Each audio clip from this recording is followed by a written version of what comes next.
por favor nos grabe para con muchísimo gusto darle la bienvenida a nuestro compañero, a nuestro amigo, al queridísimo periodista y escritor Ricardo Sevilla, que ya no le pude mandar mensaje. Ricardo me iba a entregar unos libros por ahí, pero mire, lo digo públicamente, el viernes me quedé por ahí en el hospital con mi papá, salimos ya salí muy tarde el día siguiente y afortunadamente le dieron de alta, pero ya en el intercambio entre lo que me llegaba, mi vuelo, etcétera, no hubo tiempo de respirar, pero regresaré muy pronto a México y allí tendré la oportunidad de poder platicar con mi amigo, de recibir atentamente sus regalos. Y aquí, bueno, pues públicamente te ofrezco una disculpa, querido Ricardo, que ya nos pudimos ver, pero el tiempo es lo que nos sobra, querido Ricardo. Te mando un abrazo, querido amigo. Abrazo recibido y plenamente correspondido, mi querido Toño, y no te preocupes, lo importante es la salud y ya todo lo demás viene de la mano. Y bueno, pues esos libritos ahí están esperando, no te preocupes, apenas haya una oportunidad y puedas estar aquí en las tierras patrias, nos vemos, platicamos, hablamos de esto y de aquello, y salud. Y pues aquí estamos, mi querido Toño, listos para hablar con datos duros. Mira, creo que tengo desacomodado aquí el cuello, me voy a poner aquí más o menos decente, porque si no la gente va a decir, qué óvole, qué trazas son esas, pero aquí estamos, mi querido Toño, listos para hablar con datos duros. Todo esto viene de la mano, Toño, todo esto viene de la mano, lo que está sucediendo en la Suprema Corte de Justicia de la Nación, lo que está sucediendo entre los disque periodistas, todo viene de la mano. Si nosotros nos ponemos, nos damos un tiempo, respiramos, ponemos un cafecito por aquí o por donde sea que usted trabaje y se da la tarea de investigar, una computadora, en su teléfono celular, en una biblioteca, yo le recomendaría una hemeroteca para que vea, se va a dar cuenta de que muchas cosas pasan. Fíjate que yo, Toño, no tengo ya revistas ni de Nexos, ni de Letras Libres, ni de Vuelta, ni de nada. Pero lo que sí tengo son muy buenos amigos a lo largo de muchísimo tiempo que he ido pues logrando en los medios en donde he trabajado. Y tengo muchos amigos también de a pie. Y un amigo me contactó, un amigo que trabajó en una imprenta en Iztapalapa, que imprimía precisamente la revista Vuelta, que es el antecedente de Letras Libres, y me contó una historia muy interesante, pero ya si tú me dices, la contamos, porque tiene que ver con la ética del periodismo, Toño. Me parece una excelente idea. Adelante, Ricardo. No, sí, por supuesto, eso es que siempre es importante que podamos conocer estas historias. Esto nos da contexto para poder exhibir y denunciar lo que pues consideramos es una afrenta en contra de la democracia, en contra de lo que estamos buscando hacia nuestra propia libertad. Sí, que adelante, por supuesto, querido Ricardo. Sí. Fíjate que Toño, público memorioso, el presidente López Obrador esta mañana habló sobre la ética del periodismo. Dijo, ya basta, hay que practicar un periodismo con ética, y desde hace tiempo nosotros lo hemos venido proponiendo. Y justamente con esa propuesta viene la denuncia. Hay personajes que no se toman esta labor, esta profesión, con seriedad. Hay muchos, lamentablemente. Hoy el chiste, el pastelazo, la premura y todo eso que hemos venido conversando y denunciando le han quitado protagonismo a la investigación, a los datos duros. Y fíjate nada más que el presidente López Obrador hacía este llamado, bueno, pues un periodismo lejano de los poderes. ¿A qué se refiere con los poderes? Y yo estoy de acuerdo, lejano del poder político.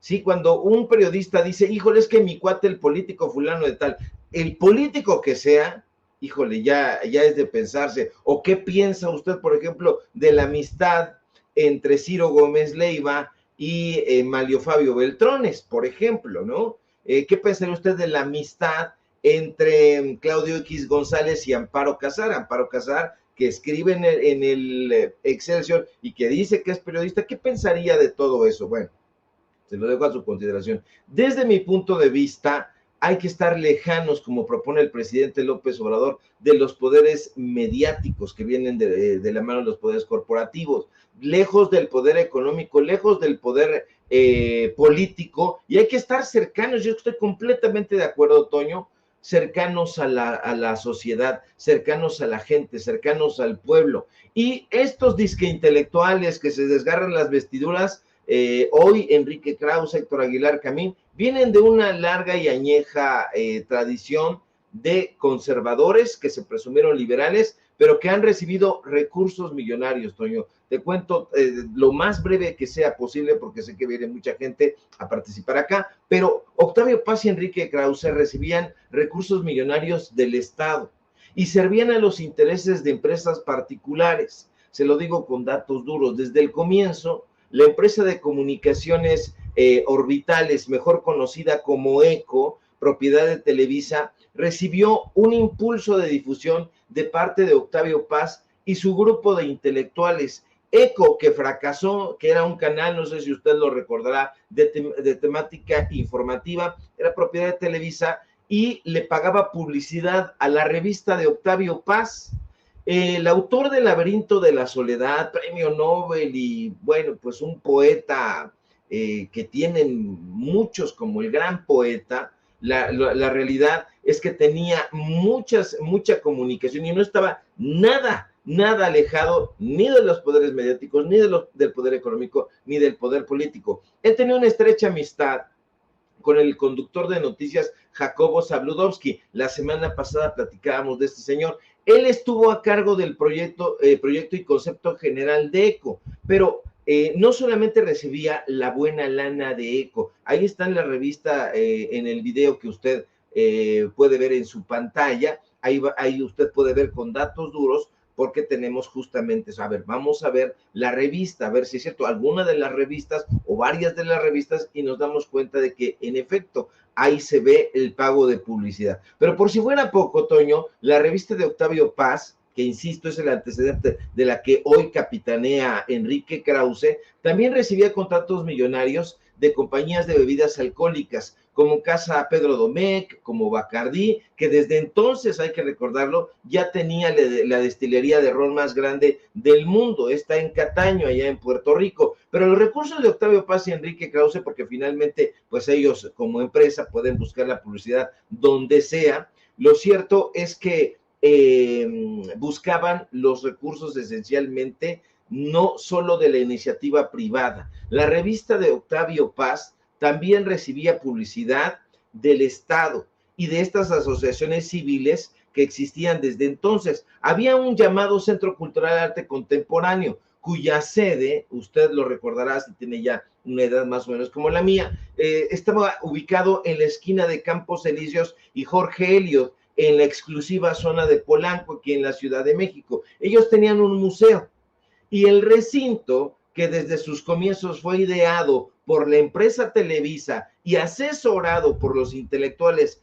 que gravitaban alrededor de Octavio Paz, fue pensado, insisto, desde el comienzo, para recibir donativos deducibles de impuestos sobre la renta. Para eso, ellos tenían los contactos necesarios en la Secretaría de Hacienda y Crédito Público para poder ser donatarias autorizadas. Ahora, originalmente, usted se acordará, el Centro Cultural de Arte Contemporáneo, que le daba publicidad a la revista donde Enrique Krause era el secretario, albergó el centro de prensa durante el Campeonato de Fútbol México 86. Ahí fue un negocio redondo para la prensa internacional con la cual tenía contacto Televisa. Pero ellos dijeron, ¿qué vamos a hacer al término de todo eso? Cuando termina el Campeonato de Fútbol México 86, el Mundial, pues, Emilio Azcárraga Milmo, a través de la Fundación Cultural Televisa ACE, ordenó darle uso como museo y centro cultural. El recinto, ya bajo esa modalidad y con el fin también de recibir recursos económicos millonarios, fue inaugurado el 30 de octubre de 1986 y continuó, Toño, como institución cultural hasta el fallecimiento de Azcárraga Milmo. Ahora, Ellos no tenían, a diferencia del Tigre Azcárraga, que se rodeaba de ciertos intelectuales muy polémicos, desde luego muy bien titiriteados por el dinero, pero tenía él contacto con los intelectuales y con los periodistas. Esta nueva generación de empresarios dijo: yo no quiero saber nada de eso, y el museo fue clausurado a finales de septiembre de 1998. Si usted lo busca, no lo va a encontrar, porque en la actualidad el edificio ya no existe porque fue demolido. Ahora, los intelectuales que se presumían herederos de Octavio Paz, ¿sabe qué dijeron? Nada de nada, nada de nada. Estos que se presumen tan amantes del arte y la literatura y la pintura, la escultura, cuando desaparece este centro cultural, calladitos como momias, ni pío. Pero en la revista de Octavio Paz recibió lana y lana, recursos millonarios. Había una institución llamada CONAFE, que era el Consejo Nacional de Fomento Educativo. De eso nos podría hablar muy bien Marx Arriaga, porque ha estado metido ahora en toda esta nuevo proyecto de la escuela, nueva escuela mexicana. Pero fíjate, aunque siempre han presumido ser un grupo de intelectuales dedicados a promover el arte y la literatura, lo cierto es que por órdenes expresas de Enrique Krause, el Consejo de Redacción tenía la obligación de incluir en cada edición, como usted lo puede ver en ese video, porque ahí están las imágenes de los publireportajes, pues ellos vendían publireportajes de diferentes gobiernos de los estados. Uno de los gobiernos que financiaban a la empresa editorial Vuelta SADCB era el gobierno de Querétaro, ya conservador en aquella época, como lo sigue siendo hoy, lamentablemente. Ahora, hay que recordarle al público que nos ve y que nos escucha que Demontre es un publireportaje. Esto, público memorioso, es una pieza publicitaria que presenta el mensaje del anunciante desde un punto de vista editorial. Ellos pretenden dar la apariencia de que la noticia prima por encima de cualquier otro interés, pero no es así. Es una mentira, es una pieza redactada para lucimiento del gobierno que paga. Ahora, ¿quién fue uno de los grandes benefactores, Toño, de Vuelta Letras Libres? Ya las dos publicaciones, el Consejo Nacional para la Cultura y las Artes. Hoy a mucha gente a lo mejor dice: ¿ya qué es eso? Pues bueno, era el famoso Conaculta, ya se extinguió, dio paso a la Secretaría de Cultura, pero fue uno de los grandes benefactores del grupo encabezado por Octavio Paz. Le doy datos duros. Durante el gobierno de Carlos Salinas de Gortari, que fue del 88 al 94, las revistas Vuelta y Letras Libres recibieron contratos millonarios de parte, Toño, de todos y cada uno de los presidentes del Conaculta. Estoy hablando de que cuando llegó Víctor Flores Olea, él les dio contratos del 88 al 92, en tiempos de Salinas. Después llega Rafael Tovar de Teresa, que fue el gran benefactor y el gran amigo, porque estuvo prácticamente en todas las partes en Conaculta, salvo en una ocasión cuando se enfermó. Pero bueno, Rafael Tovar de Teresa les da también en el gobierno de Salinas de Gortari. El gobierno de Ernesto Zedillo Ponce de León, que es del 94 al 2000, también fue uno de los principales aliados del mentor de Enrique Krause. Cabe recordar que Zedillo vuelve a nombrar al frente de Conaculta a Rafael Tovar de Teresa. Rafael Tovar de Teresa, a lo mejor a mucha gente hoy ya no le dice nada, pero Tovar de Teresa era el yerno de José López Portillo, el expresidente priista de México, aquel que se gritaba vehementemente, decía: voy a defender el peso como un perro, le apodaban el perro, y que vivía en la colina del perro. Bueno, Rafael Tovar de Teresa en épocas de Zedillo también les da su buena lana. Tras la muerte de Octavio Paz, Enrique Krause corre a abrazar, a hacer una alianza con Héctor Aguilar Camín, que no le caía nada bien a Octavio Paz, por cierto, y juntos Aguilar Camín y Krause reciben de parte del gobierno de Vicente Fox de 2000 a 2006 recursos millonarios de Conaculta a través de la entonces directora, no era directora, presidenta, Sari Bermúdez. Ella estuvo prácticamente durante todo el sexenio de Vicente Fox y le dio vuelo a la hilacha repartiendo dinero a diestra y siniestra, a vuelta y anexos. Felipe Calderón, Enrique Peña Nieto, que vinieron después de Fox, también le metieron recursos millonarios a estas revistas. ¿Quiénes dirá usted? Bueno, pues yo se lo digo, los presidentes todos que estuvieron ahí en Conaculta, Sergio Vela, que hoy está en Televisa, casualmente, de 2006 a 2009 estuvo ahí, después viene Consuelo Sáizar, a quien el gran Gonzalo Martré le apoda la cantante de ranchero, y estuvo 2009 a 2012, ellos también le dan mucha lana. No, después viene en la última etapa del Conaculta nuevamente Rafael Tobar y de Teresa. Entonces, una cantidad de dinero, mi querido Toño, público memorioso, que no solamente fue recibida de letras libres, de vuelta, sino siempre recibieron una buena lana. Hay que recordar que la revista, hay una revista que es el antecedente de Letras Libres y de Vuelta, se llamaba Plural, la funda Octavio Paz, emana de Excelsior y se financia también a través de instituciones culturales y del Estado. Entonces, es una historia que el presidente López Obrador ha querido contar de una manera rápida, porque, pues bueno, en las mañaneras él tiene muchísimas otras funciones, como es informar de lo que está haciendo su gobierno, pero esta es una historia que se tiene que conocer porque no se puede permitir que vuelvan ese tipo de personajes a ordeñar al erario. Eso es justamente lo que quieren. No son los grandes historiadores, ni los grandes periodistas, y mucho menos los grandes artistas que pretenden ser. Son simple y sencillamente unas rémoras que lograron vivir durante muchísimos años y no han querido retirarse con decoro, sino continúan ahí de una manera ofensiva. Ya no los quieren prácticamente en ningún lado, Toño. Ahora Leo Zuckerman, que es amigo de Héctor Aguilar Camín, yo no me imagino cómo ha de haber estado aquello, pero le dan una patada en la cola a Aguilar Camín en Televisa, y Leo Zuckerman es el que se lo tiene que anunciar. Entonces, hay problemas, yo creo que ahí en el paraíso, justamente porque estos chayoteros miserables, pues están peleándose como cánidos rabiosos los últimos despojos que ha dejado el neoliberalismo. Ahí les van a seguir pagando,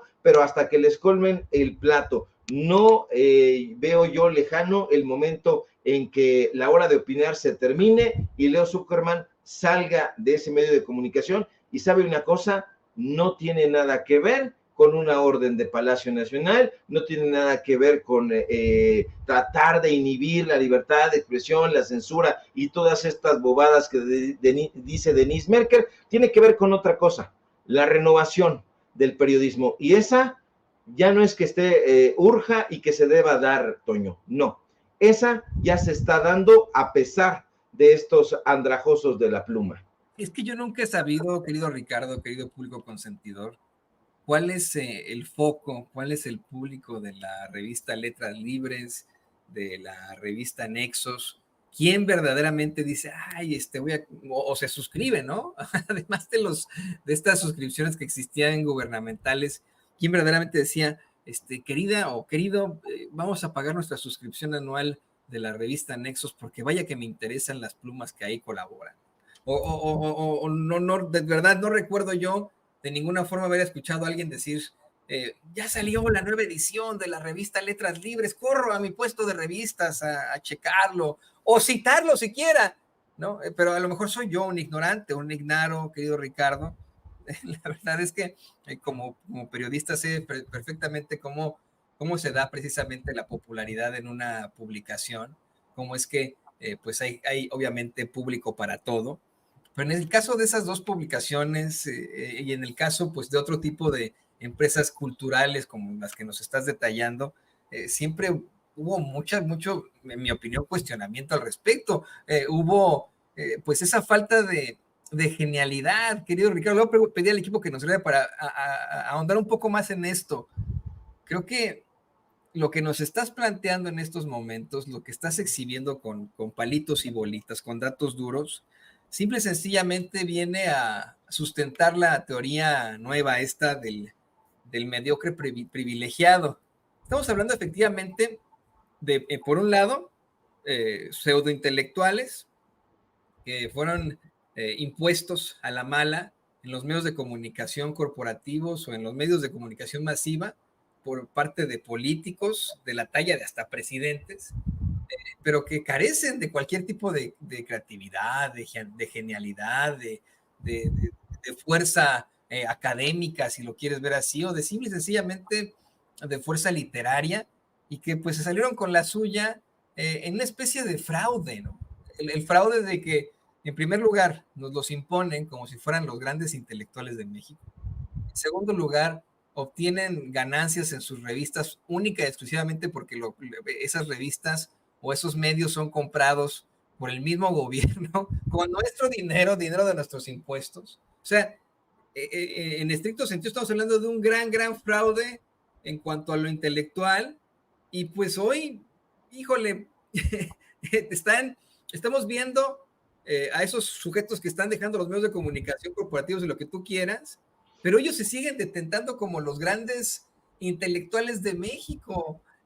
Tenemos a un Aguilar Camín que, como bien mencionas, se lo lleva a la chingada, ofendiendo al pueblo, asegurando que él está bien, que el pueblo está equivocado, pero que su diagnóstico es el correcto. Y mira, aquí sí tengo que oponerme a lo que en algún momento nos planteaste tú y el mismo presidente López Obrador. Mucha gente piensa que Aguilar Camín tiene cierta genialidad, ha tenido de alguna otra forma un papel destacado al hablar de la literatura. Yo no lo creo, ¿no? Yo creo que es un pobre payaso ahí, ¿no? Y qué bueno que esté dejando ya los micrófonos y las plumas. Pero esa es mi opinión, querido Ricardo. Sí, tienes toda la razón. Es un payaso ahora, pero lamentablemente sí está borrando aquel pasado. No, nunca ha sido especialmente genial al hablar de literatura. Lo voy a matizar mejor. En realidad, el genial ha sido Luis Miguel Aguilar Camín, el hermano, que es poeta y ha sido un crítico literario destacado. Él ha tratado de salir un poco al margen de todo esto, pero el hermano mayor, Héctor Aguilar Camín, tuvo un par de buenos libros, esencialmente uno, Morir en el Golfo. Es una novela muy interesante por cómo se maneja, más allá del estilo, lo que denuncia, pero a Héctor Aguilar Camín no le bastó la literatura, no le bastó la ficción, se sintió defraudado de sí mismo, no quiso continuar por ese camino, que el camino del escritor de ficción o de literatura, pues es picar piedra. Él no quería picar piedra y entonces alquiló su pluma a los poderes políticos y a los poderes económicos. Entonces da por resultado este personaje enojado por muchos blancos, enojado porque no quiso picar piedra, se distanció completamente de la literatura, ha ido publicando una serie de memorias, la verdad, bastante chafas, que les ha publicado en Random House, por cierto, y entonces está enojado porque nadie lee sus libros de ficción. No alcanzó la talla de los personajes que él imaginó que lo iban a cubrir con su manto, que fue Enrique Florescano Mayet, Carlos Monsiváis y el propio Carlos Fuentes. Les cargó la maleta a los tres, un historiador, un cronista y un narrador. No logró, pero para nada, esa relevancia en la literatura, y entonces dijo, voy a entrarle al asunto periodístico. No sabe hacer periodismo, no sabe llevar un reportaje, más allá del estilo y de todas estas cosas. Ha hecho un periodismo de consigna, ha hecho un periodismo ramplón, de opiniones en las rodillas, para legitimar a un poder político, en este caso el del PRI y el del PAN, lavarles la cara, y entonces pues eso da por resultado un personaje resentido en los ámbitos literarios. Por otro lado, lo descubren, le dan a conocer estos contratos donde él recibía dinero de Peña Nieto, de Calderón, de Fox, de Zedillo, de Salinas de Gortari, y lo ponen como un vulgar ambicioso, que es exactamente lo que es. Entonces, pues ahora vemos a este personaje completamente fuera de sí ante los micrófonos, y en Televisa dicen, no, está fuera de madre, está fuera de proporción, hay que sacarlo ya, porque en algún momento llegó a tratar de camuflajear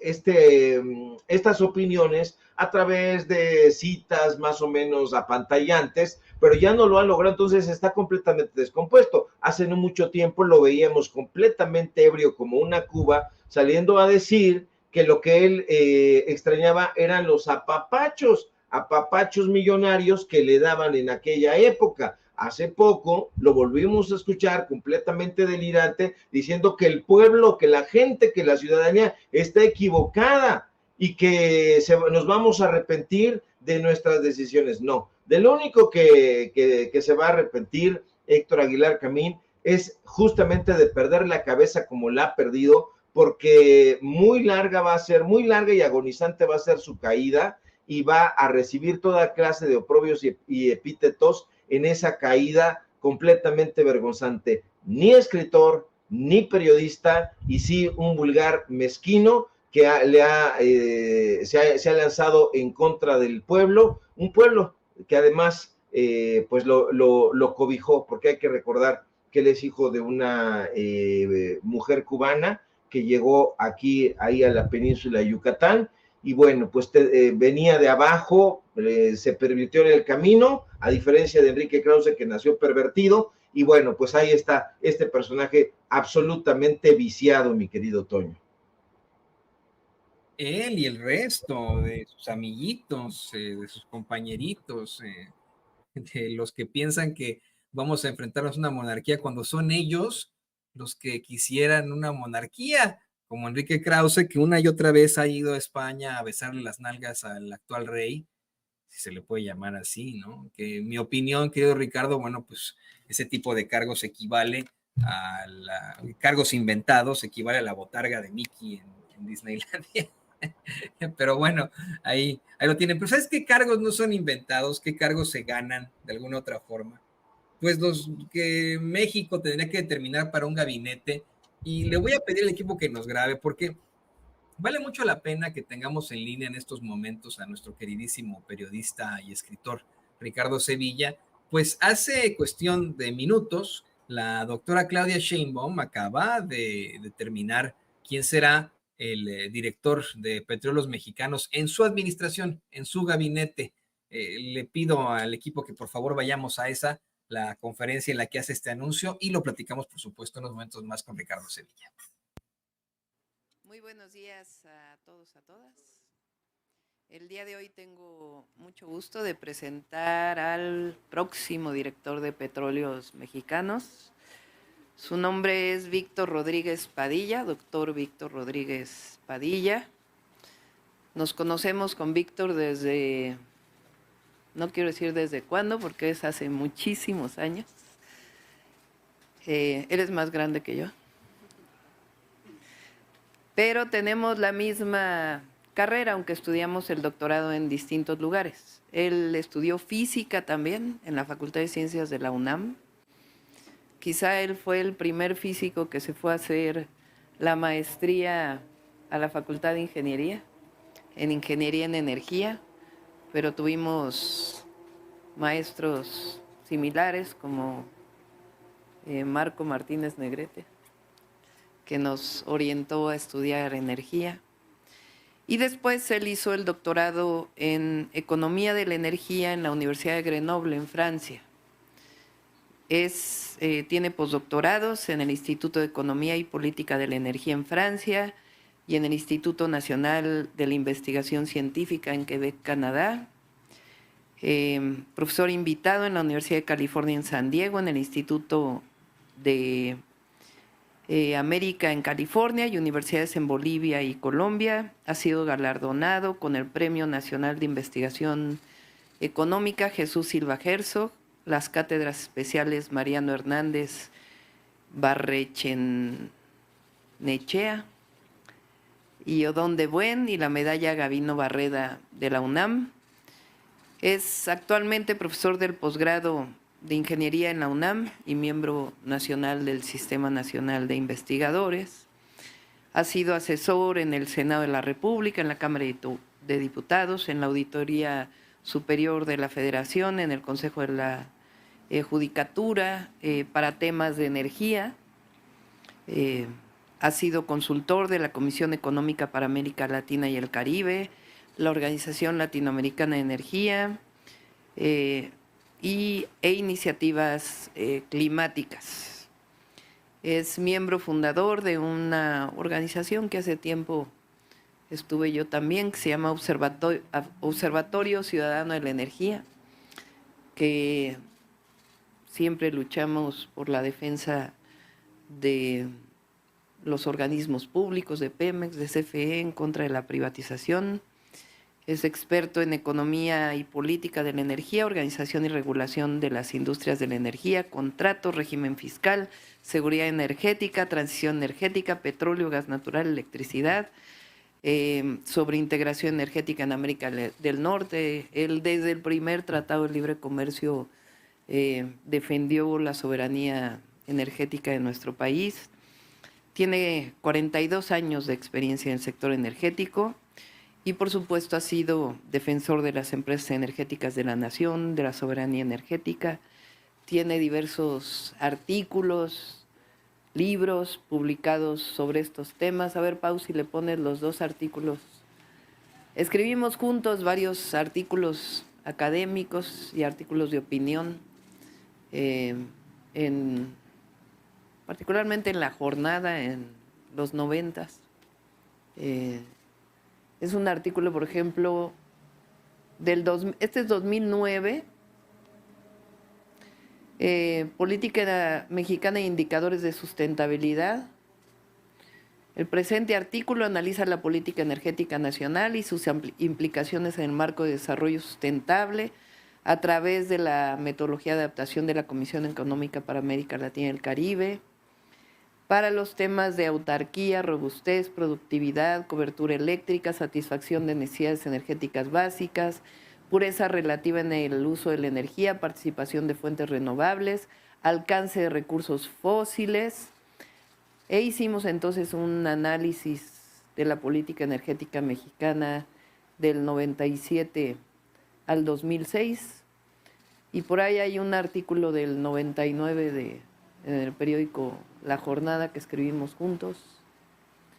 El colmo de la política energética sedillista, entre otros muchos artículos que escribimos juntos. Así que Víctor conoce Pemex, además, recientemente estuvo de asesor de Lauritzel Castillo como consejera de Pemex, y pues es un gusto que haya aceptado dejar la academia y ayudarnos en Pemex. Te voy a dar la palabra, Víctor. Muchas gracias. Y obviamente nos acompaña Luz Helena González, secretaria de Energía.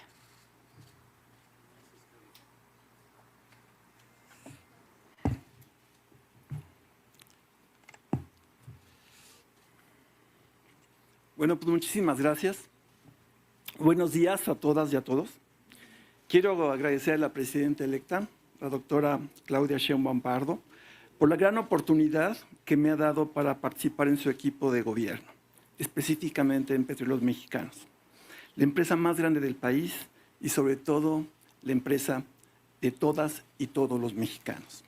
Es un honor, un reto y una gran responsabilidad que acepto con alegría, entusiasmo y ánimo emprendedor. No voy solo. En los días que vienen estaré integrando un equipo de profesionales brillantes con vastos conocimientos, experiencia y convicción nacionalista. En esta parte trabajaremos muy de cerca con la maestra Luz Helena González, que es la secretaria de Energía, la cabeza del sector, mi autoridad, porque Pemex no se manda solo, que también ha depositado en mí su confianza. Gracias. Y la coordinación con el secretario Rogelio Ramírez de la O va a ser fundamental para estabilizar la situación financiera y financiar los proyectos del futuro. Y aquí quisiera hacer un paréntesis importante. A ver, ¿qué hemos hecho en los últimos 6 años? En los últimos 6 años ha sido un periodo muy importante en la historia de este país porque hemos rescatado a Petróleos Mexicanos. Petróleos Mexicanos quedó deshecho con las políticas neoliberales que se hicieron durante todo ese periodo de 6 sexenios. Nos entregaron una empresa devastada, una empresa en ruinas, con una refinerías cayéndose a pedazos que afortunadamente se han restituido y estamos en procesos de aumentar su capacidad. Ya ven lo que hemos logrado, de mejorar el Sistema Nacional de Refinación. Hemos limitado las importaciones, estamos cerca de llegar a la autosuficiencia y ha sido un esfuerzo muy importante en términos de rescate de esa empresa que tanto le ha dado a los mexicanos, que es denostada en los medios de comunicación y sin embargo ha sido una empresa que le ha dado tanto a México. Cuando ustedes ven los indicadores, cuando ven la historia de lo que le ha dado a México, esta empresa es enorme. Ninguna empresa en el mundo ha sido tan importante para un país como Petróleos Mexicanos. Y los números, los datos duros así lo dicen. Por otra parte, no solamente ha sido el rescate en la refinación, estamos aumentando la producción de combustibles cada vez más limpios. Estamos ayudando al medio ambiente, por eso se está construyendo en este momento las coquizadoras. Ya prácticamente está terminada la coquizadora de Tula, está en proceso la de Salina Cruz y todos los sistemas de captación de azufre y recuperación de azufre en el Sistema Nacional de Refinación. No queremos contaminar, queremos combustibles cada vez más limpios y queremos que Pemex contribuya a la sostenibilidad de este país. Por otra parte, un reto importante y una de las encomiendas de la doctora es que mantengamos la producción en 1.8 millones de barriles por día, que eso es lo que nos va a permitir abastecer a las refinerías. Entonces, este es un esfuerzo importante. Hay que decirlo que en este gobierno se hizo una parte muy importante también de aumento de la producción. La producción venía cayendo por madurez geológica, efectivamente, pero también por falta de inversión, descuido, negligencia y también plan con maña para poder privatizar la empresa. Hemos logrado en este sexenio aumentar la producción de 1.642, 1.6 barriles por día a 1.8 barriles por día. Eso es que hay que reconocerlo. Hemos logrado no solamente estabilizar la producción, sino aumentarla. Otro logro importante es la disminución de la deuda. Acuérdense que Zedillo endeudó a la compañía con más de 50,000 millones de dólares. ¿Dónde está ese dinero? Desapareció. Desapareció, se fue en el régimen fiscal. Pemex era obligado a endeudarse para pagar los impuestos durante ese periodo.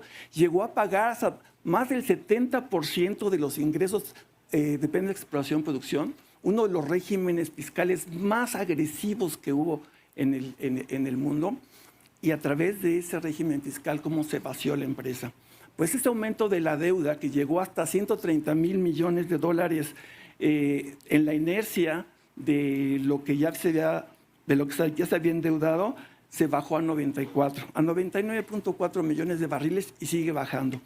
Es un esfuerzo muy importante. Aquí están metidos 30,000 millones de dólares de disminución de la deuda. Ese dinero nos hubiera muy bien servido para otras cosas. Tuvimos que pagar. Este gobierno ha sido un gobierno responsable, ha pagado puntualmente los compromisos de la deuda y lo seguirá haciendo. Por otra parte, es importante destacar el Pemex del futuro. ¿Qué vamos a hacer?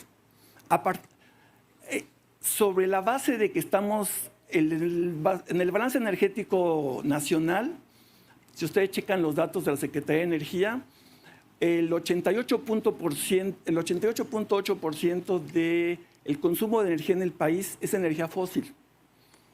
Fundamentalmente gas, que es el principal energético que consume el país, y petróleo. Nosotros necesitamos mantener la base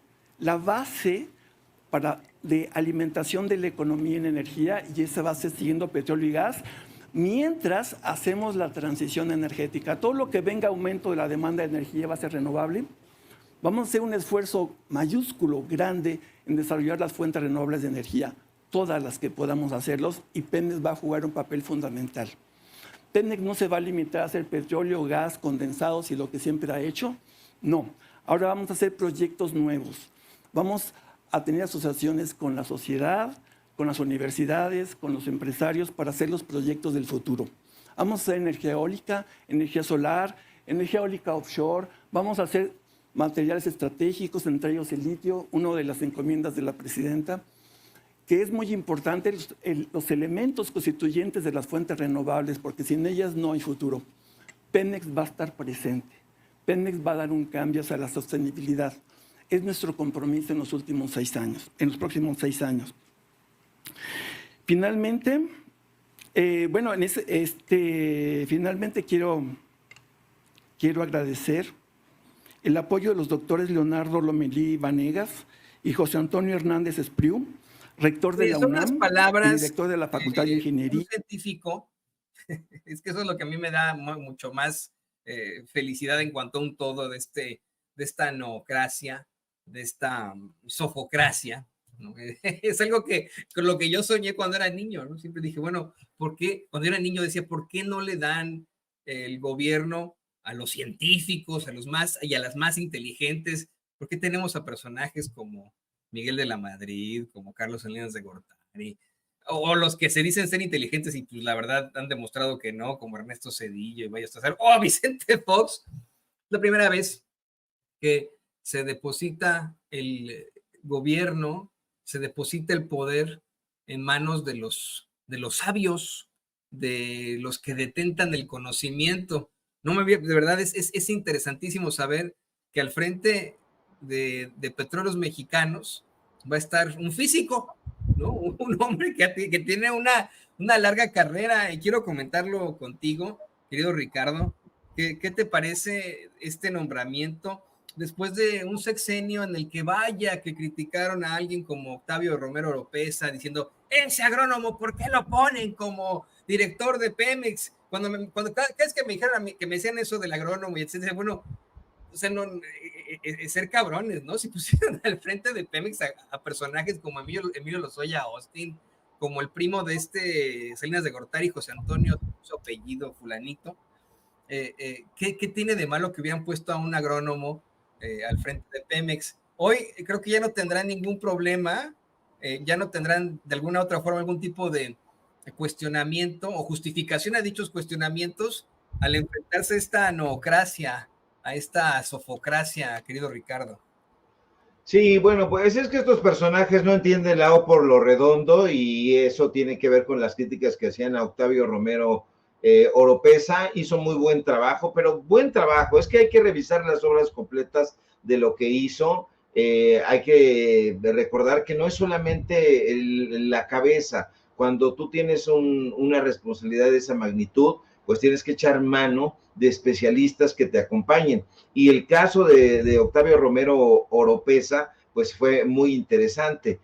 Ahí está Gabriel Pérez, que estuvo en Pipas, la Dirección General de Pipas, estuvo también en la Dirección General de Gas, y realizaron trabajos muy interesantes. A nosotros nos tocó entrevistar a varios de los personajes a lo largo de su gestión allá en Petróleos Mexicanos, y dices muy bien, Víctor Rodríguez Padilla. Yo le digo, doctor Víctor, no le agradezca tanto al rector Lomelí Vanegas, porque usted pide licencia para irse a ocupar un cargo muy relevante, el de director de Petróleos Mexicanos. Lomelí Vanegas le da permiso a Lencho Córdoba de que arrastre el nombre por los suelos de la Universidad Nacional Autónoma de México, le da chance a Ciro Murayama que tenga años sabáticos, en fin, les da muchas oportunidades. Da suerte, doctor Víctor Rodríguez Padilla, que lo que usted va a hacer, pues es algo muy, muy relevante. Me gusta, Toño,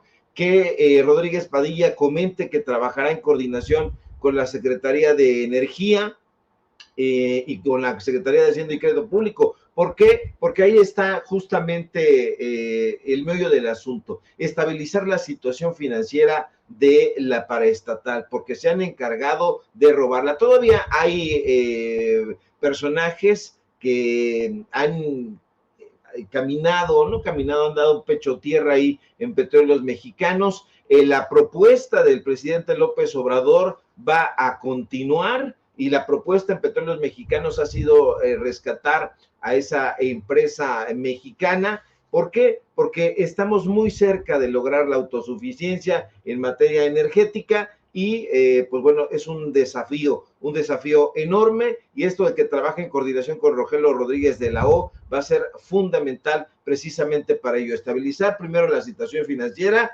para financiar los proyectos del futuro, que ya no haya posibilidades de que Amparo Casar siga metiéndole la uña ahí y dándose la vida que tiene, pues extrayendo recursos. Ahí le habían quitado la pensión inmerecida que tiene, ya se la volvieron a dar. En fin, hay mucho trabajo que viene por delante. Se trata de seguir o de continuar rescatando a Petróleos Mexicanos, que en efecto, como dice quien será el nuevo titular de la paraestatal, quedó hecho añicos con las políticas neoliberales de los últimos sexenios. Así que vienen muchos proyectos que Víctor Rodríguez Padilla plantea. Es una conferencia que que hay que analizar detalladamente. Da gusto que sea, en efecto, como tú dices, un auténtico especialista ahí en la Facultad de Ingeniería.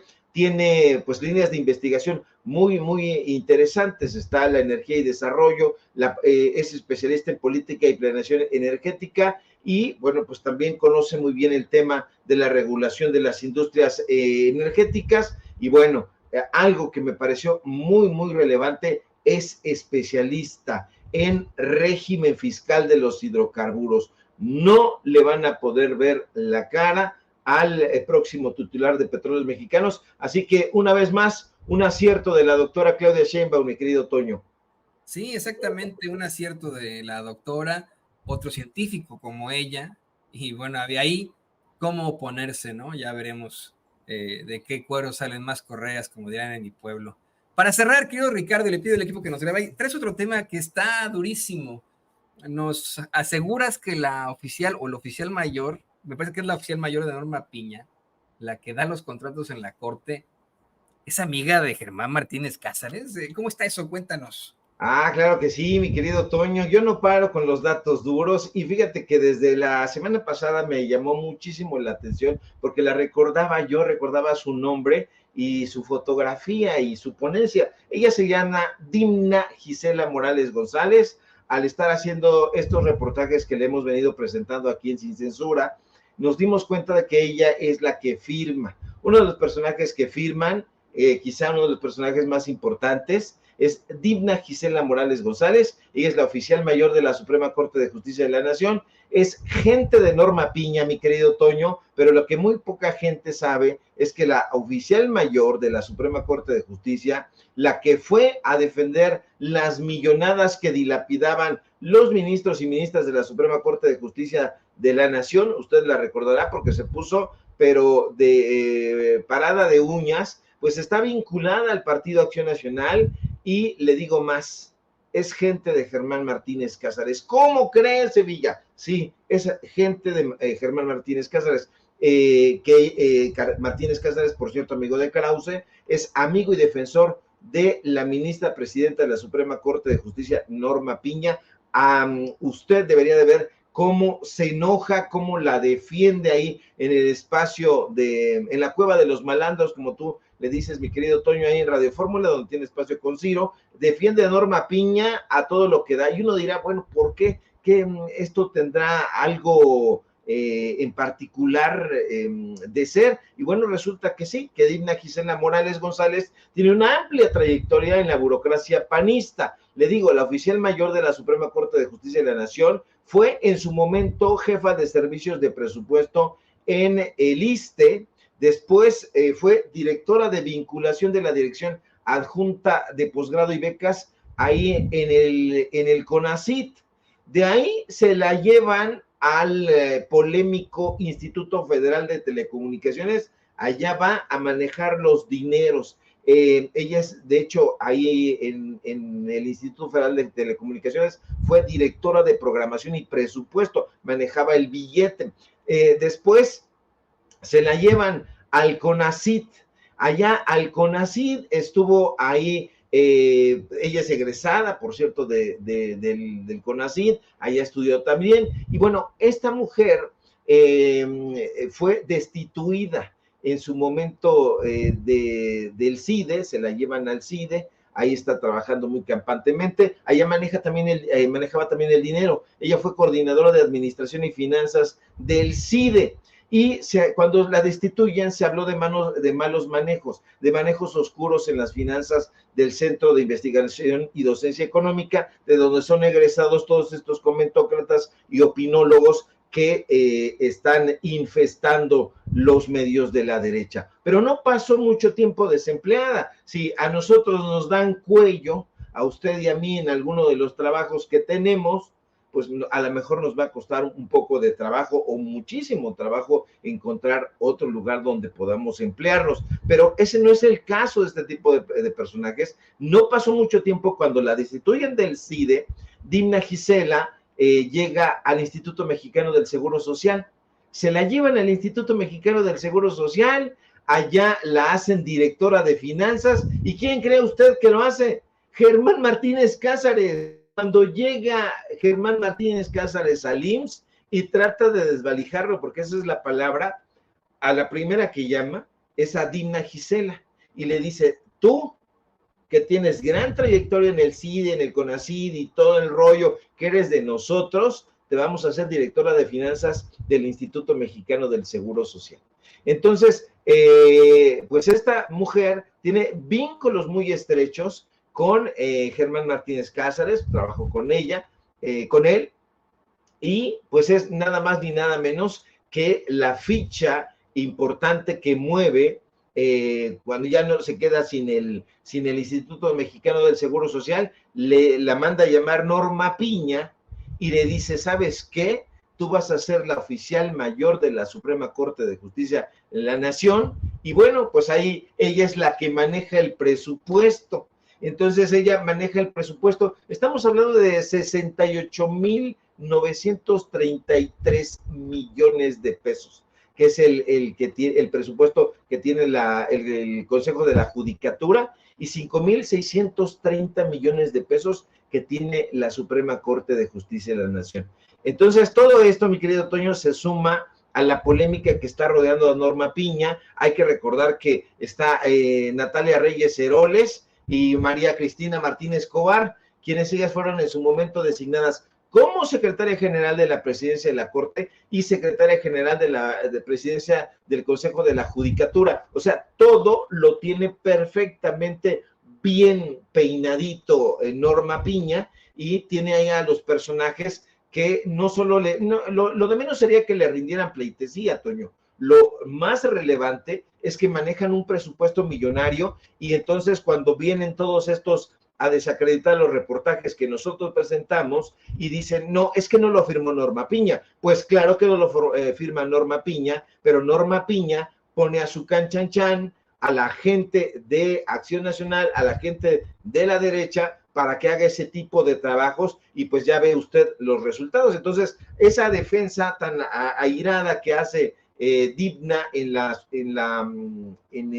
la Cámara de Diputados en su momento, defendiendo los fideicomisos, pues tiene mucho que ver con la relación tan estrecha que tiene con su jefa, Norma Lucía Piña, la presidenta de la Suprema Corte, ya diríamos ahora sí, Toño, de las injusticias.